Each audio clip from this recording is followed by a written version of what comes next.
میرے نبی کریم علیہ وآلہ وسلم نے ارشاد فرمایا قیامت کے دن کچھ لوگ کئیوں کی بات سن کے جنت میں چلے جائیں گے. اللہ تعالیٰ ہماری پردہ پوشی عطا فرمائے. کہا کچھ تبلیغیں کرنے والے دوزخ کے دروازے پہ کھڑے ہوں گے تو وہ جنتی کہیں گے کہ مولانا پیر صاحب ہم تو آپ کی بات سن کے جنت میں جا رہے ہیں تو آپ یہاں کیوں کھڑے ہیں؟ تو وہ کہیں گے ہائے افسوس میں کہتا تو رہا پر عمل نہ کر سکا. میں عمل ہے اس سے مراد صرف ممبر پہ بیٹھنے والا مولوی نہیں, اس سے ہر وہ شخص مراد ہے جو نصیحتیں تو بڑی کرتا ہے لیکن خود عمل وہ بہت بڑا الفاظ کا ذخیرہ رکھتا ہے پر عمل کے لیے 2 سجدے بھی صحیح طریقے سے دے سکتا, پھر وہ استغفار کرے, پھر وہ اللہ کی بارگاہ میں معافی مانگے, پھر وہ توبہ کرے. اس لیے کہ جو جتنا بڑا ہوتا تھا نا اس پہ خشیت بھی اتنی زیادہ طاری ہوتی, اس پر خشیت بھی اتنی جتنا. حضرت عمر فاروق رضی اللہ تعالیٰ عنہ کو زخم لگ گیا, شدید زخم لگا, آپ آ گئے, بڑی زیادہ خون بہ گیا ہے, بہت سارے صحابہ آپ کے گرد جمع ہو گئے, حضرت عبداللہ ابن مسعود بھی آ گئے تو جناب عمر رونے لگ گئے. اب تو رونا آتا ہی نہیں لوگوں. حضرت محی الدین ابن عربی کہا کرتے تھے جس کو پورا ہفتہ ہو گیا نا وہ طریقت کا مسافر بھی, جاگ رہے ہیں آپ حضرات, کہتے تھے جس کو پورا ہفتہ ہو گیا نا طریقت کا مسافر بھی ہے پر اللہ رسول کی یاد میں رویا نہیں. فرماتے تھے مجھے تو اس کے ایمان پر شک ہونے لگ گیا کہ 8 دن ہو گئے اسے خیال ہی نہیں آیا. حضرت عمر میدان میں جس شخص کے کبھی پاؤں نہیں لڑکھڑائے, اللہ رسول کی بات آتی تھی تو دریا بہتے تھے آنسو, یہاں حال ہی کوئی نہیں. خوش جملے اور جناب موٹے موٹے تراشے ہوئے فکرے اور لفظوں کی ہیرا پھیری, اس کے علاوہ کوئی چیز نظر ہی نہیں آتی. حضرت عمر رونے لگے, آخری وقت ہے, تڑپ رہے ہیں, آنسو بہ رہے ہیں. حضرت عبداللہ ابن مسعود آ گئے, انہوں نے کہا عمر تیری ہجرت بھی بڑی باکمال تھی, تیرا اسلام قبول کرنا بھی بڑا ہی باکمال تھا, حضور بھی تجھ سے ہمیشہ راضی رہے. عمر تو روتا کیوں ہے یار؟ بات تو یہ ہے کہ جب تو نے خلافت سنبھالی تو پھر تیرے طریقے بھی باکمال ہی تھے, اور جب تو میدان میں اترتا تھا پھر بھی تیرے معاملات باکمال تھے, اور جب تو مال غنیمت بانٹتا تھا پھر بھی تو باکمال. یار ہر موقع پہ تو باکمال تھا تو جاتے تو پھر روتا کیوں ہے؟ ان کا استغفار دیکھو, ان کی توبہ دیکھو. حضرت عمر پھر رو پڑے, کہنے لگے عبداللہ لوگوں کو میری نیکیوں کا پتہ ہے, گناہوں کا تو نہیں نہ پتا. وہ تو میں جانتا ہوں یا میرا مالک جانتا ہے نا, نیکیاں تو سب کے سامنے, پر من آنم کے من دانم جو اندر چھپے ہوئے گناہوں کے ڈھیر وہ تو میں جانتا ہوں. کہا تو نے میرے کلمہ پڑھنے سے لے کر میری حکومت تک میری ساری نیکیاں گنوائی ہیں, اب دعا کر میرے لیے. کہہ رہا میری نیکیاں اور بدیاں برابر کر دے, مجھے درجہ نہیں چاہیے, بس اللہ مجھے معاف کر دے. درجوں کی ضرورت نہیں ہے. یہاں تو لوگ درجات لے کے بیٹھے. حافظ کہتا ہے کہ میں جتنے آیتیں ہوں گی اتنے میرے درجے بلند ہوں گے, پہلے درجوں والا کام تو کوئی کرنا. مولانا کہتے ہیں کہ نور کے ممبر پہ بیٹھوں گا, بھائی پہلے بتا نور کے ممبر کی طرف تیرا سفر بھی جاری ہے کہ نہیں. تاجر کہتا ہے کہ میں سخاوت کروں گا تو حضرت عثمان کے ساتھ جگہ ملے گی, پر حضرت عثمان کی سخاوت اور اپنی سخاوت کا فرق بھی دیکھ. مجاہد کہتا ہے کہ میں نبی پاک کے جہاد والے صحابہ کی پشت پہ رہوں گا تو پہلے اپنے کام تو دیکھ, اور جب ساری باتیں سمجھ میں نہ آئے تو پھر اللہ کی بارگاہ میں استغفار کر, پھر بیٹھ. بڑے لوگ استغفار کرتے, معافی چاہتے, اور یہ استغفار پھر اتنا کرم کرتا, اتنی آسانی کرتا, اس قدر بہتری کرتا کہ وہ مانگ تو اپنے گناہوں کی معافی رہے ہوتے تھے اور اللہ رحمتوں کے دروازے کھول دیتا تھا. اللہ ان پر کرم کے دروازے. حضرت امام حسن کے پاس ایک شخص آیا, حضرت امیر معاویہ میں بیٹھے تھے, تو اس نے امام حسن سے آ کے کہا کہ حضور اولاد نہیں ہے, کوئی دعا کر دے.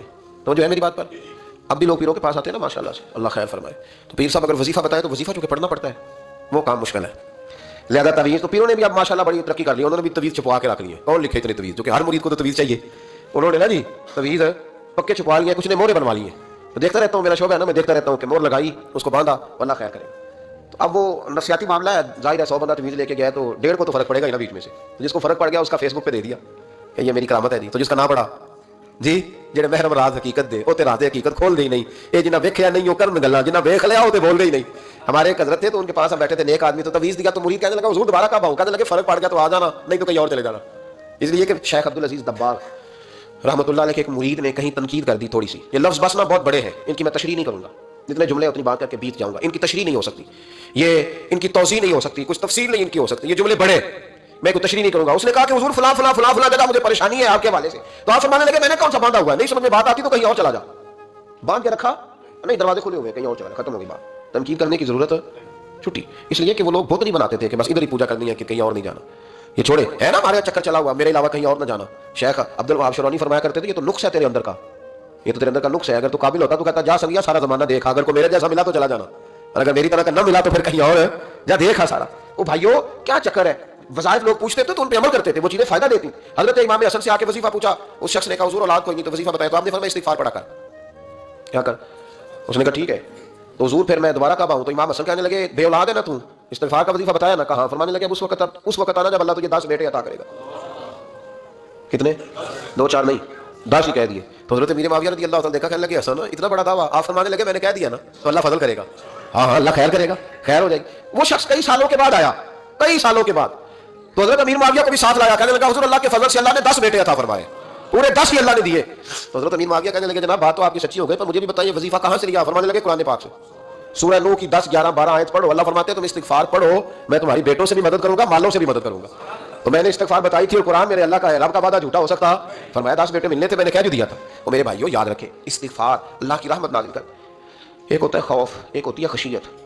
خوف والے لوگ توبہ کرتے ہیں, خشیت والے استغفار کرتے ہیں. ایک ہوتا ہے خوف, ایک ہوتی ہے خشیت والے استغفار کرتے ہیں. نبی کریم علیہ السلام نے فرمایا میں دن میں 100 مرتبہ استغفار کرتا ہوں. دن میں توبہ والا کہتا ہے کہ میں بھول گیا تھا, مجھے معافی مل جائے, اور خشیت والا کہتا ہے میرا یار ناراض نہ ہو جائے, وہ استغفار ہی کرتا رہتا ہے, وہ معافی. حضرت رومی نے مثال دی ہے, فرماتے ہیں ایک عورت تھی تو بھیک مانگا کرتی تھی. ایک دن بادشاہ کے دروازے پہ بھیک مانگنے گئی تو بادشاہ کو پسند آ گئی, اس نے نکاح کر لیا. 20 کنیزائیں اس بیوی کے پاس تھی خدمت کرنے کے لیے, روٹی دینے کے لیے, کپڑا دینے کے لیے, لیکن وہ ہر وقت روتی رہتی تھی, ہر وقت روتی. ایک سمجھدار کنیز کہنے لگی کہ ملکہ اب تیرا درجہ بہت بڑا ہے, تو ہر وقت روتی رہتی ہے, معافی مانگتی رہتی ہے ہر وقت, کون سی ایسی نعمت ہے جو تیرے پاس نہیں؟ تو وہ کہنے لگی اس لیے تو روتی ہوں. کیا مانا؟ کہنے لگی اس لیے روتی ہوں کہ میں اس قابل نہیں تھی جو مجھے مل گیا, کہیں میرے سر کا سائیں ناراض نہ ہو جائے, وہ کہیں بگڑ نہ جائے. مجھے پتا ہے کہ میں کیا تھی اور مجھے کہاں تک پہنچا دیا. میں روتی اس لیے ہوں کہ کبھی کہیں وہ ناراض. حضرت عمر اس لیے روتے تھے کہ کہیں مصطفیٰ ناراض نہ ہو جائے. حضرت ابو بکر اس لیے تڑپتے تھے کہ کہیں اللہ کا فضل روٹ نہ جائے. یہ جو مولا علی اپنے کمرے میں بیٹھ کے زور زور سے استغفار پڑھتے, تو اس لیے نہیں کہ بڑے پاپ تھے جن کی معاذ اللہ معافی مانگتے تھے, اس لیے کہ رب رسول کہیں ناراض نہ ہو. خشیت تھی کہ جہاں ہم پہنچے ہوئے کہیں وہاں سے واپس. استغفار بندے کی اللہ سے صلح کرا دیتا ہے, بندے کی رب سے صلح ہو جاتی ہے جب استغفار. دیکھیں نا, بڑی سادی سی بات ہے کہ دو بھائی ناراض ہو تو بڑا کہتا ہے اس نے میری بے ادبی بڑی کی, تو چھوٹا اگر پاس آ جائے اور پیر پکڑ لے کے چل یار معاف کر دے, تیرا بھائی نہیں. پتہ کیا ہوتا ہے, صرف معافی نہیں ملتی. ہاں صرف معافی نہیں, چھوٹے نے بے ادبی کر دی, بڑے کو تکلیف ہوئی, بات جب آگے بڑھی نا تو بڑے نے شکوہ کیا. جب لوگوں نے چھوٹے کو سمجھایا تو چھوٹا جب معافی مانگتا, ادھر دیکھو میری طرف, جب چھوٹا معافی مانگتا ہے نا اٹھ کے جاتا ہے اور بڑے کے پیر پکڑتا ہے تو میرا معاف نہیں کرتا, بڑا رو بھی پڑتا ہے, بڑا رو بھی پڑتا ہے. اور وہ کہتا ہے کہ وہ میں اور تم اماں کے پاس اکٹھے بیٹھتے, ایک باپ کی موٹر سائیکل پہ اکٹھے بیٹھتے, تو تیرا اور میرا رشتہ یار تو نے یہ کیوں. وہ جو آنسو نکلتے ہیں نا, وہ درد ہوتا ہے, وہ کیف ہوتا ہے, وہ سوز ہوتا ہے, وہ لذت ہوتی ہے, وہ پیار ہوتا ہے. رب کہتا ہے تو معافی مانگ, انہ کان غفارا, تو معافی مانگ, میں تجھے معاف بھی کروں گا, تیرے اوپر رحمت بھی فرماؤں گا, تیرے اوپر کرم نوازی بھی کروں گا, تجھے نواز دوں گا, تجھے عطا کروں گا.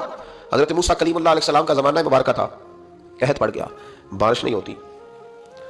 ہم لوگ نا, اب تو خیر ہمارے پاکستان میں تو ٹیبل ٹاک ہوتی ہے, ٹاک شو ہوتے ہیں. ہمارے یہاں تو پتہ کیا جاتا ہے کہ بارش ہو کیوں نہیں رہی, پھر اس پہ یہ ہوتا ہے کہ دھواں بڑا چڑھ گیا ہے, حالات بڑے خراب ہیں, فلاں ایسے ہو گیا, قحط کا. ہم تو اسباب تلاش کرتے رہتے ہیں نا جی, پھوک بہت زیادہ ہے, فلاں چیز ایسے ہے, فلاں چیز ایسے ہے, ہم تو یہ تلاش کرتے رہتے ہیں. وہ لوگ یوں نہیں کرتے تھے, وہ سیدھے جا کے مسلوں پہ بیٹھتے تھے, اس لیے کہ وہ کہتے تھے جب رب چاہتا ہے تو پھر کوئی چیز کسی چیز کو روک سکتی, وہ سیدھے مسلے پہ بیٹھتے. اعلیٰ حضرت فاضل بریلوی رحمۃ اللہ علیہ کے پاس ایک مولانا محمد حسین آئے, وہ فلکیات کے بڑے ماہر تھے. تو اعلیٰ حضرت نے فرمایا ذرا ستاروں کا حساب لگا کے دکھاؤ بارش کا. وہ کہنے لگا پورا مہینہ تو نہیں ہوگی. تو اعلیٰ حضرت رحمۃ اللہ علیہ فرمانے لگے کہو کہ میرا علم کہتا ہے مہینہ نہیں ہوگی, اللہ چاہے تو ابھی ہو سکتی ہے. کہنے لگا جی وہ تو ٹھیک ہے پر میرا علم, وہ جیسے روز لوگوں نے پیر نیٹو سے شاہ صاحب نہیں کھولے ہوتے کہ بارش کب آئے گی, اور اس کی طرف نہ دیکھ, مسلے پہ بیٹھ, مہربانی کار مسلے پہ بیٹھ, اللہ کی بارگاہ میں حاضر ہو, اسے معافی مانگ, اسے منا تاکہ وہ رحمت کی بارش. کہنے لگا جی میرا علم کہتا ہے. تو اعلیٰ حضرت فرمانے لگے پھر وہی بات, تو کہ اللہ چاہے تو بارش ابھی, لیکن یہ جو اڑ گئے ہیں نا بیچارے, یہ اڑی گئے ہیں, یہ جہاں الجھ گئے ہیں وہاں یہ لوگ الجھ گئے, اللہ ہمیں الجھنے سے محفوظ فرمائے. اعلیٰ حضرت اٹھے تو فرمایا ٹائم کیا ہوا ہے گھڑی پہ؟ کہنے لگا جی 12. تو اعلیٰ حضرت نے گھڑی گھمائی, اب کیا بج گیا؟ کہنے لگا 4 بج گئے. فرمانے لگے بج گئے نا 4. کہنے لگا جی آپ نے گھڑی گھما جو دی ہے. فرمانے لگے اللہ بھی جب چاہے تو ستارے گھما دیتا ہے, اللہ بھی ستارے گھما دیتا ہے. کہنے لگا جی وہ تو ٹھیک ہے پر مہینہ نہیں ہو سکتی. اڑا ہوا بندہ, اس کا کوئی علاج ہے جو اڑ جو جائے, اس کے لیے قرآن کہتا ہے وَإِذَا خَاطَبَهُمُ الْجَاهِلُونَ قَالُوا سَلَامًا, اسے سلوٹ کرو دور سے, اسے کہ تو جان اور تیرا. کہنے لگا جی ہو نہیں سکتی پورا مہینہ. فرمانے لگے یار تو جا اپنا کام کر. وہ شخص کہتا ہے میں نے دروازہ کھولا, اعلیٰ حضرت کا کمرے سے باہر نکلا تو تیز بارش ہو رہی. واپس آیا تو میں نے کہا احمد رضا یہ عقیدہ کہاں سے لیا ہے؟ فرمایا دروازہ مصطفیٰ سے لیا ہے صلی اللہ علیہ وسلم. تو یاد رکھیں کہ اللہ کو منانا چاہیے, استغفار کرنا چاہیے, اس کی برکات. حضرت موسیٰ ساری قوم کو لے کے نکل گئے. آؤ بھائی میدان میں اللہ کی بارگاہ میں استغفار کریں اور بارش کا سوال کریں, بارش مانگے. جب باہر نکلے دیر تک دعائیں ہوتی رہیں. حضرت موسیٰ علیہ السلام کو رب کریم نے وہی فرمائی کہ موسیٰ آپ کی قوم میں ایک شخص ہے جس کو 40 سال ہو گئے نافرمانی کرتے, اس نے رب سے صلح نہیں کی. کتنے لوگ ہیں؟ ایک. اور 40 سال سے وہ نافرمان ہے, اس کو مجمع سے نکال دو بارش ہو جائے گی. اگر ایک گناہگار کی وجہ سے بارش رک جاتی ہے, اور جہاں دروازے کھلے ہوئے ہوں, جہاں تنہائیاں خوفناک ہوں, اور جہاں تباہی اتری ہوئی ہو, اور جہاں لوگ کروڑوں روپیہ مال ہڑپ کر گئے ہوں, اور جہاں علماء کو ہاتھ کڑیاں لگا کے ٹھنڈی زمینوں پہ لٹا دیا جائے اور قوم کہہ رہی ہو اچھا ہوا اچھا ہوا, اور لوگ پھپتیاں اڑا رہے ہوں, مذاق کر رہے ہوں, تو پھر اس قوم پہ کس طرح کر کے فضل الہی. اور یہ مولوی کا معاملہ نہیں, یہ تو ممبر رسول کا معاملہ ہے. میرے مصطفیٰ نے یہ نہیں کہا پیر میرا وارث ہے, حضور نے فرمایا عالم میرے دین کے وارث ہے. ہاں حضور نے فرمایا جس نے عالم کے چہرے کا دیدار کیا سمجھے میں نے اپنے نبی کی زیارت کی ہے. لیکن یہاں تو خیر عنوان نہیں, ورنہ میں اس پر جاتا ہے. تو کہا ایک بندہ ہے 40 سال سے اللہ کی نافرمانی کر رہا ہے, وہ اگر نکل جائے تو بارش ہو جائے گی. حضرت موسیٰ نے اعلان کر دیا بھی ایک شخص ہے, وہ اگر نکل جائے تو بارش ہو جائے گی. پتہ تو ہوتا ہے نا سب کو, مجھے بھی پتہ ہے کہ میں اندر سے کیسا ہوں, اور آپ کو بھی خبر تو ہوتی ہے نا جی. جب بات ہو رہی ہوتی ہے تو پھر پتہ تو چلتا ہے نا کہ بات کہاں جا کے سیٹ ہو رہی ہے, پتہ چلتا ہے نا. اسے بھی چل گیا پتہ, اب اندر ہی اندر رونے لگا. اور دیکھو امام رازی اور امام غزالی دونوں نے لکھا ہے کہ اس درد سے رویا, اس درد سے کہ ادھر والے کو پتہ نہ چل جائے, مجمع کے اندر کھڑا ہے, اور ادھر والے کو بھی استغفار. دیکھو ادھر والے کو پتہ نہ چل جائے اور ادھر والے کو بھی کہیں ہجوم میں غم میں بھی توہین ضبط غم نہ ہوئی, ہم اس احتیاط سے روئے کہ آنکھ نم نہ ہوئی، ہجوم غم نے دی تو ہی ضبط غم نہ ہوئی. ہم اس احتیاط سے روئے کہ آنکھ نم نہ ہوئی، روئے بھی پر کسی کو آنسو نہیں دیکھنے دیے. اب اس درد سے کہتا ہے اللہ تو معاف کرنے والا ہے نا، تو معاف کرتا ہے، پردہ پوشی کرتا ہے. اور مالک اگر لوگوں کو پتہ چل گیا تو میرے تو بچوں کا بھی جینا حرام کر دے گا. یا اللہ میری تو آنے والی نسل بھی تڑپ کے وقت گزارے گی. مالک تو معاف کر دیا کرتا ہے، لوگ نہیں معاف کرتے. اے اللہ یہ میری خوبیاں بھول جائیں گے، میری خامیوں پر بات. مالک میں یہ ذلت نہیں برداشت کر سکتا، فضل فرما. حضرت موسیٰ نے دوبارہ اعلان کیا، نکلتے ہو کہ نہیں نکلتے؟ پھر تڑپا، خدا بندہ مجھے بے آبرو نہ کر. یہ ذلت اور رسوائیاں یہ نہیں برداشت ہوتی. اللہ کا گزر. حضرت موسیٰ نے تیسرا اعلان کیا، نکلتا ہے یا میں پھر اس کا نام لوں؟ اللہ سے پوچھ کے نام لوں اس کا، بتاؤ کون ہے؟ اب تو تڑپ گیا، کہنے لگا مالک میں تیری بارگاہ میں استغفار کرتا ہوں، آئندہ نہیں کرتا، آئندہ نہیں کرتا. یہ لفظ ادا کیے، بندہ کوئی بھی نہیں نکلا. رب کریم نے بارش عطا کر دی، تیز بارش. جب برسی نا تیز بارش تو لوگ تو نہیں دیکھ کے دوڑ گئے. تو حضرت موسیٰ کہنے لگا یا اللہ مجھے بھی تو بتا، تو نے کہا تھا کہ جب تک بندہ نہیں نکلتا بارش نہیں ہوگی. تو نکلا کوئی بھی نہیں، بارش ہو گئی، ماجرا کیا ہے؟ تو رب کریم نے فرمایا موسیٰ بس اس نے مجھ سے صلح کر لی، اس نے مجھ سے صلح کر لی. اور امام غزالی نے لفظ لکھے، حضرت موسیٰ نے پوچھا، حالانکہ اللہ اپنے نبیوں کو غیب کے خزانے دیتا ہے، پوچھا کہ اللہ مجھے اس کا نام بتا دے. تو رب کریم نے فرمایا موسیٰ جب گناہ گار تھا تب نہیں کسی کو بتایا، جب پاپی تھا تب نہیں بتایا، جب مجرم تھا تب نہیں بتایا، اب کیسے بتا دوں؟ فرمایا اس کی میری صلح ہو گئی ہے. اور فرمایا جو بارش نہیں نہ ہو رہی تھی وہ بھی اس کی وجہ سے نہیں ہو رہی تھی، اب جو ہوئی ہے نا تو یہ بھی اسی کی وجہ سے ہوئی ہے. یہ بارش اب جو ہوئی ہے تو یہ بھی اس گناہگار کے سبب سے. اپنی راتیں اللہ کے ساتھ گزاریں.